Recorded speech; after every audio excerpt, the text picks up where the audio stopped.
আপনাদের কাছে একটি অনুরোধ থাকবে, দয়া করে বাংলাদেশে জনশক্তি রপ্তানি বন্ধ করুন এবং বিদেশি ইনভেস্টরদের বাংলাদেশে আকর্ষণ করুন, তাদের জন্য সুযোগ সুবিধা বাড়ান।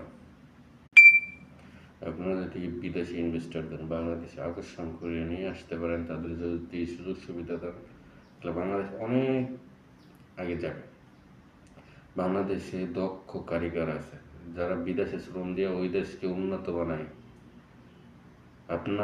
আপনারা চিন্তা করেন, যারা সরকারি কাজ করেন বা আছে, তারা চিন্তা করেন না বিদেশে পাঠাইয়া দিতে হয়েছে না, এটা চিন্তা করেন না। দক্ষ কারিগররা যদি বাংলাদেশে কোনো কোম্পানিতে কাজ করে, বিদেশি ইনভেস্টররা বাংলাদেশে আসে, তাহলে আপনারা এই ইনভেস্টরদের কাঁচামাল আমদানি এবং মাল বানিয়ে যে রপ্তানি করবে, এই দুইটার উপরে ট্যাক্স লাগাতে পারবেন।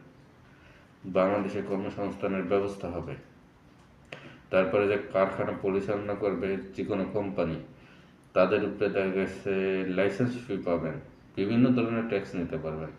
আপনারা এই জিনিসটা ভুলে চাচ্ছেন যে প্রবাসী হয়ে যাওয়া সবাই, এটা বুঝতে পারতেছেন না যে প্রবাসী যে হবে তারা শুধু রেমিটেন্সই পাঠাতে পারবে। সেই জনশক্তি দিয়ে বাংলাদেশে বিদেশি ইনভেস্টরদের আকর্ষণ করে নিয়ে আসুন, এনে বাংলাদেশের বেকারত্ব দূর করুন। আপনাদের কি মনে হয়, আপনারা যদি বাংলাদেশে কোম্পানিতে আকর্ষণ করে না আনতে পারেন, তাহলে কি হবে? আপনারা আজীবন রেমিটেন্স নিতে পারবেন, বাংলাদেশ উন্নয়ন হবে না, বাংলাদেশের কাছে টেকনোলজি যাবে না।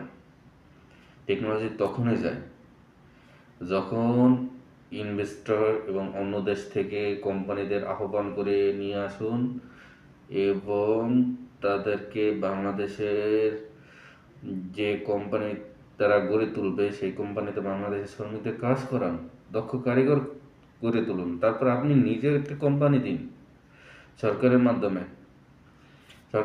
কোম্পানি যদি আপনি দেন, সেই কোম্পানিটা দেখা গেছে আপনি রেন্টে দিতে পারবেন, ভাড়ায় দিতে পারবেন। বিভিন্ন কোম্পানি বসে আছে ভাড়ায় নেওয়ার জন্য,